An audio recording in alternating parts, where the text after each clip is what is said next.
a console is just too profitable. When a console is just too intolerable.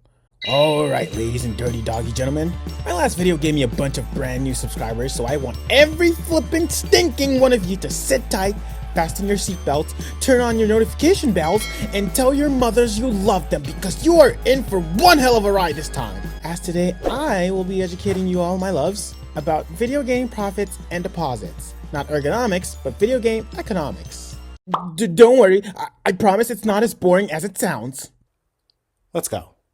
Generally, when people hear about a console being profitable, they think about the best-selling consoles such as the PS2, Nintendo DS, the Game Boy, you know, the ones they've seen everywhere. Which does make sense because they technically have sold the most units. But what if I told you that doesn't necessarily make them the most profitable consoles out there? Now we're asking the real questions. See, one thing that a lot of people may or may not know about console profits is that most of said profit actually emanates from software sales and not hardware sales. AKA, these numbers don't mean piss! Tell me how many games it sold. Now, of course, it's hard to pinpoint the exact amount that every console has made for their respective companies through their conniving and capitalist thieving ways, just because there are a bunch of other smaller factors like accessories sold for that console, DLC sold, online subscriptions sold, company stock values skyrocketing and plummeting after announcement, but mama, if there's one thing I do best, it's that I go ahead and try anyway. If we truly want to simplify things to how much profit each individual console itself has brought in, the best way to do so is by looking at the number of console units and games sold. Now, knowing that when it comes to console units sold, console manufacturers such as Microsoft with the original Xbox sometimes take a loss in the sense that production costs occasionally end up being more expensive than the actual MSRP for the console. Meaning, they're selling that boy for less than it cost them to make.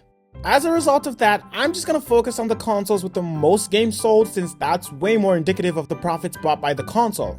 And you know what? Everyone and their newness always yap about the best-selling consoles already, so without further ado, let's take a closer look at most profitable console of all time number 3, which is the Nintendo Switch. Are you surprised? Look, there's nothing much I can say about the Switch that hasn't already been said before. It's a behemoth. It's the best console ever made. It's the best handheld ever made. It's Nintendo's magnum opus. It's the second coming of Jesus Christ, goddammit! I will say though, that I'm specifically impressed by the amount of games this thing has sold. Among every single console ever released in the world, this thing has sold the third highest amount of games. Ever. And it takes that position with about 1.3 billion games sold. Now, this doesn't mean 1.3 billion different games have been sold. Obviously, the Switch doesn't even have that many games. It's around 4,000 or so. It means 1.3 billion copies of games or other software, but mostly games. Because I don't know why the fuck you would buy a calculator on the Nintendo Switch. It's a real thing. It exists. And it's not free! So these numbers were last updated by Nintendo on the 30th of September 2024, which is about 3 months ago. And from this we can deduce that the Switch has basically sold about 8.9 games per console, on average. Which is pretty impressive. That's pretty much saying that on average, every Nintendo Switch owner has bought 9 games. The world's largest Nintendo Switch collection. It all makes sense now. The only 2 other Nintendo consoles that have had a higher game-to-console ratio ever are the GameCube with 9.6 games per console and the Wii with 9.07 games per console. The Switch is at 8.9. Real good. The Switch has a huge library of games, and if you know one thing about Nintendo, it's that they hate sales, goddamn. It could also be the fact that they used to run a bunch of love hotels back in the 60s, but I'd argue the former is a more commonly known fact about Nintendo. Nintendogs are the greediest corporation in the 7 realms. The fact that you still have to pay a full $60 to buy Breath of the Wild and Mario Kart 8, which are like almost 8 years old at this point, is insane to me. But hey, I guess if there's a demand for it, why reduce the price? Fuck you, capitalism! One thing I also constantly think about is the fact that first-party Nintendo games are almost always cheaper to produce than first-party Sony or Microsoft games. Like, take a look at Kirby and the Forgotten Land and tell me this was more expensive to make than Gran Turismo 7. If you do tell me that, you are smoking on a dog's dick. Like, it is so crazy to me that a lot of AAA Nintendo games still don't even incorporate voice acting. Why are you guys so cheap? Nintendo fans are in shackles.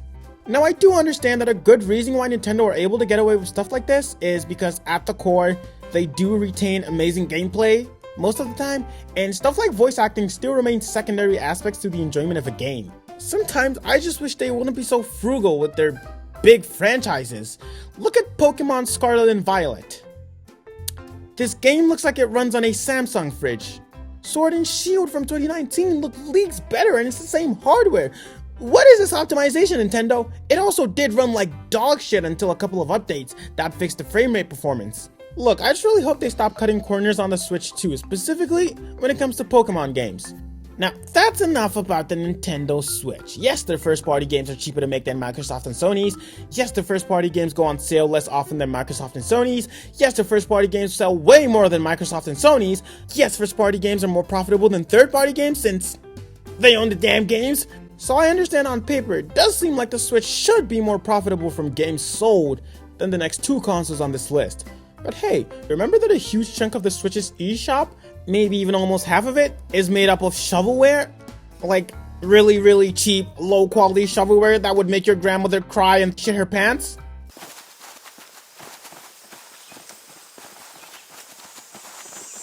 This is not a joke.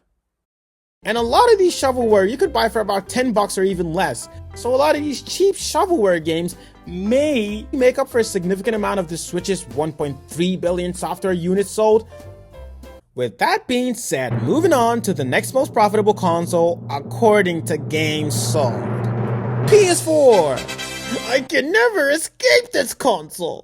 Don't get me wrong, I love the PS4. Love is a strong word. I like the PS4. It's a great console. It did everything right. I think I'm just absolutely tired of it. From 2013 up until around 2022, I saw it everywhere, played it everywhere, saw so many ads for it everywhere, heard people talk about it everywhere. Goddamn enough! Enough! I can't take it anymore. I think I'm just over this thing mentally, and for some reason when I think about past consoles and what made them special or unique to me, I can't really think of anything for the PS4. It's just there. It was popular. I mean, this thing has sold over 117 million units worldwide. And when it comes to software sold, it has garnered a whopping 1.4 billion. Sony are eating good. That's about 12 games per PS4 sold. 100 million more games than the Switch. Speaking of which, Sony did recently come out with a bit more than a little insight on their profits across all their generations of consoles, and this is very interesting, said my junior school math teacher when he saw my grades. Now, before I get into it, I just want to give a disclaimer that this chart shows profit from the generations, not from the consoles. What I'm saying is that even though the PS5 generation has generated $10 billion already, half of the current active player base for PlayStation are still on the PS4. Meaning, even though we're in the PS5 generation right now, Sony boys are still making big bank off of the PS4. Now, while this chart isn't exactly congruent with the topic of my video, close enough, I'll use it. It is very surprising to me, self-proclaimed Mario Kart aficionado, that they make so little profit in comparison to their total revenue. I'll say it again, running a business is hard work, damn it! Here we also see that because half of Sony's active user base is still on the PS4, we can't really attribute the current generation yielding more profit to the PS5 alone, just due to the fact that the PS4 still plays a huge part in Sony's revenue in 2025. It's crazy how many games this thing has sold, but it does make sense when you think about the fact that it more than doubled the Xbox One in sales throughout their generation, so the PS4 was the platform for console users to play most AAA third-party games because on Nintendo... Yeah, let's not do that again. Even though the best-selling games on the PS4 didn't sell nearly as much as the best-selling ones on the Switch because Nintendo officials practice voodoo, it still managed to sell over 100 million more software titles than the Switch, taking that number 2 spot at 1.4 billion sold. And I had no idea Gran Turismo Sport sold this many copies. We don't really have an official count of how many PS5 games or software titles have been sold for now, but who knows, maybe at the end of the generation it'll take a spot in the top 3. Who knows? Maybe it'll crash and burn during the second half of its lifetime, essentially taking Sony out of the video game console market. Who knows? Maybe Sony's gonna be the next Sega and fall off like they did in the 90s. Who knows? Maybe all this will actually happen, effectively leaving Nintendo in charge of an unregulated monopoly because Xbox is already shit. Who knows? The number one most profitable console of all time in terms of total software or total games sold is the big boy King Kong Ding Dong, PlayStation 2. It is also the best-selling console of all time. Maybe sometimes you can have it all. See, the PS2 is known for having a very, very expansive library, both in terms of size and genre of games. I mean, RPGs, licensed cartoon games, racing games, tons of options for sports games, hack and slash games, platformers, whatever the fuck this is. So in addition to being the best-selling console of all time, the PS2 has also sold the most games of all time. This surprises me less than Nintendo numbering the Super Mario Advance games out of order. Can you tell I have beef with Nintendo? PS2 has sold over 1.5 billion games, coming in at about 9.6 games sold per console. Insane! Look, baby boys, the PS2 was my first console ever. And even though it's not my favorite PlayStation console ever, that would be the PS3. I still respect this thing. But hey, enough about my console history. I have an actual video about that. Let's take a look at the best-selling games on this glorified DVD player. It's all Grand Theft Auto and Gran Turismo! What the fuck was going on in the early 2000s? I mean, it does make sense that 1 or 2 GTA games would be in the top 5 selling PS2 games, but 3? The kids wanted murder! Sheesh, you know, I always forget how big of a franchise Gran Turismo is for Sony until I take a look at these numbers. Kingdom Hearts. Would you be mad at me if I said I wasn't a big fan? Well, boys, I think I've done enough yapping today, but I just want to add that I've recently been trying to learn how to sing, and it's just not working out for me, so what do I do? Wait just a minute. Oh no, it's coming. It's coming. It's coming. Brain blast! Ah, I like singing. I like video games. Ooh, I got it.